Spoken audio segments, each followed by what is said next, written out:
നറൂട്ടോയിൽ first time നമ്മൾ Itachi മരിക്കുന്നത് കാണുമ്പോൾ ആ സീൻ നമുക്ക് അത്രയ്ക്കൊന്നും കണക്ട് ആവത്തില്ല. ബിക്കോസ് അത്രയും നാൾ നമ്മളും ഇറ്റാച്ചി ഒരു വില്ലനായിട്ടാണ് കണ്ടിരുന്നത്.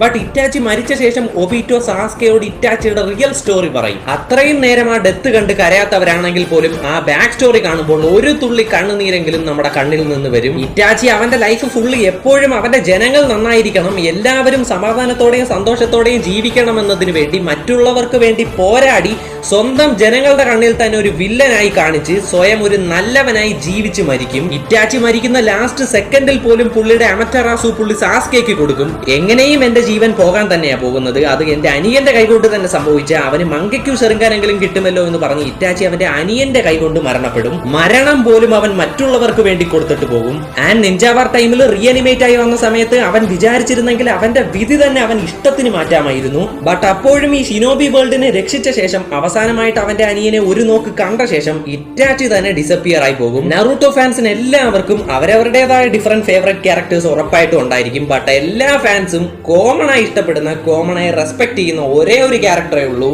അതാണ് ഇറ്റാച്ചി ഉച്ചിഹ.